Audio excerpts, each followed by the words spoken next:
Salut tout le monde, je suis Monsieur Vao et je vous souhaite la bienvenue sur ma chaîne YouTube. Alors les gars, si vous n'êtes pas encore abonné à ma chaîne, abonnez-vous dès maintenant parce que ici les gars, je vais vous aider à dormir moins bête. Je suis venu chez toi, j'ai fait comme chez moi. T'es bienvenu chez moi c'est ton toit. Je suis venu chez toi, j'ai fait comme chez moi. Alors pour cette première vidéo, pour la réouverture de ma chaîne Monsieur Vao, il faudrait que je sois un peu clair avec vous. Voilà, sur cette chaîne les gars, essayez d'être un peu plus intellectuel. Si je dis quelque chose ou j'ai des propos qui ne vous sied pas, j'aimerais que vous posiez vos revendications en commentaire et que ça soit bien fait les gars. Voilà, soyez un peu plus intellectuel pour que, comment dirais-je, pour être un peu plus considéré par tous ceux qui lisent vos commentaires et aussi par moi bien sûr. Voilà, donc si vos commentaires ne comportent pas des injures et tout comme le font les ados ou les enfants, c'est sûr que moi je vais vous répondre. Mais tant que vous allez poser des commentaires ou au lieu de réfléchir, vous prenez la voie de la facilité en proférant des injures et tout ça, bon, soyez sûr que je vais toujours ignorer vos commentaires. J'aime les commentaires qui sont bien réfléchis avec des arguments solides. Comme ça, on discute bien et puis bon, voilà quoi. Chacun repart avec une meilleure compréhension du sujet qui a été traité dans la vidéo. Alors les gars, dans ma vidéo d'annonce, je parlais tantôt de la première dame, l'ex-première dame, pardon, Madame Simone Eivie Gbagbo, qui avait commencé déjà à clasher dès sa sortie de la prison. Certaines personnes me disaient, ah mais où tu vois clash, elle n'a jamais clashé et tout. Ben les gars, bien sûr qu'elle a clashé.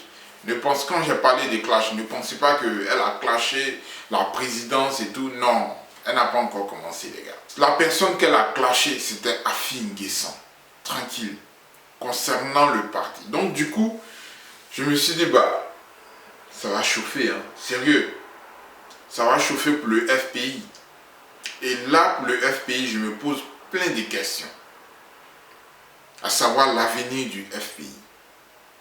Donc, madame, d'abord, je vais vous faire passer cette partie-là. Suivez d'abord. Je voudrais quand même, après les remerciements, ajouter un commentaire personnel et particulier. En tout cas, j'ai été impressionné par la prestation d'Aboudraman Sangaré. Il est à l'image du Front populaire ivoirien. Tu le pousses, il est là. Tu lui fais pas ta jambe, il est là. Tu le frappes, il est là. Tu l'envoies en prison, il est là. Vous voyez les gars, ne pensez pas que c'est 100% les éloges de Aboudraman Sangaré qu'elle était en train de faire et tout ça, non. Mais elle passait au fait par là pour, de manière indirecte, clasher Afi N'Guessan.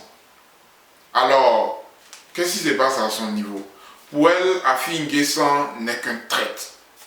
Pour elle, Afi N'Guessan a signé un accord avec ses adversaires. Moi, je n'utilise pas le mot ennemi. Nous sommes tous des Ivoiriens. Voilà. Donc, si l'autre est de tel ou tel autre parti, ça ne fait pas de lui mon ennemi. Non, pas du tout. Voilà. Donc, la course à la présidence, c'est comme un tournoi au fait. Prenons ça comme ça, où chaque prétendant est un adversaire, c'est tout. Si tu as perdu, reconnais ta perte et puis bon, basta quoi. Évitons les guerres et tout, ou bien les discours qui vont mener à une certaine confrontation l'un envers l'autre. Ouais, l'un contre l'autre, pardon. Ouais. Donc voilà, comme je disais, pour eux, Afi N'Guessan a soit signé un pacte ou bien, disons, Afi N'Guessan n'a pas été radical pour être un peu plus précis. Parce que eux, ils sont plutôt dans les discours du genre Gbagbo ou rien. Voilà. Donc Afi N'Guessan s'est plié. Afi N'Guessan n'a pas, à cause de la prison, à cause des maltraitances à la prison et tout ça, Afi N'Guessan a cédé à la pression de l'adversaire. Donc du coup, Afin Guessan faisait partie de la première troupe de personnes qu'ils ont laissées et qu'ils ont fait sortir de la prison et tout ça. Et Afin Guessan a voulu mener le FPI, disons, sans Gbagbo, Afin Guessan a voulu, à sa manière, faire élever le FPI et tout ça, machin. Ben, là encore, il n'y avait pas d'accord au sein du FPI et tout, et on le traitait de traite au fait et tout ça. Donc, c'est la suite de tout ça. C'est ce qui fait que Madame Gbagbo s'est exprimée ainsi. Voilà, une manière d'indexer de façon indirecte Afin Guessan. Alors, les questions que je me pose, les gars, comme je vous l'avais dit, c'est l'avenir du FPI. Est-ce que le FPI pourra se représenter dignement en 2020? J'ai déjà la réponse, les gars. C'est non. Est-ce que le FPI pourra réussir ce challenge de regrouper tous ses fils et ses filles pour pouvoir présenter un seul candidat en 2020?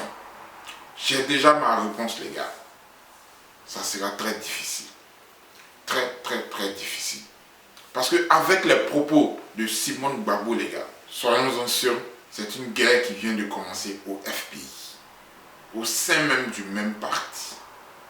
Alors, je m'attendais à ce que, en tant qu'ex-première dame, en tant que femme de Laurent Gbagbo, en tant que l'une aussi des fondatrices du Front populaire ivoirien, qu'elle ait un discours un peu plus rassembleur, surtout qu'elle a été première dame.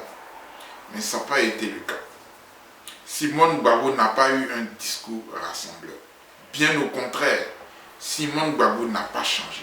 Elle a plutôt eu un discours guerrier à l'endroit des autres membres du parti qui est le FPI. Et ça, les gars, ça ne sera pas profitable pour le FPI et ça ne sera pas profitable pour tous ceux qui suivent cette mouvance politique. La bataille de la tête du FPI va commencer. Et c'est pour bientôt, les gars. Je serai là pour commenter tout ça. Abonnez-vous à ma chaîne, restez scotchés et puis activez la cloche.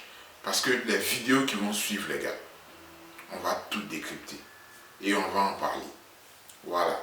Vous avez la possibilité de poser vos commentaires et s'il vous plaît, de manière assez intellectuelle. Je ne réponds pas aux ados. Voilà, parce que tous les commentaires à caractère injurieux et tout ça seront bannis de ma chaîne et je ne répondrai jamais aussi. Voilà. Et concernant ma chaîne Monsieur Vao, les gars, le décor, je vais chercher à le changer et tout. Je vais faire un décor spécial pour Monsieur Vao. Et bien sûr, les gars, le fond ne sera pas totalement blanc. Voilà. Donc, merci de m'avoir suivi.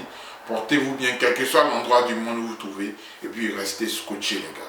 A bientôt pour ma prochaine vidéo. J'ai fui la politique et les moustiques. Je traversais la Méditerranée. La crise n'est pas qu'économique.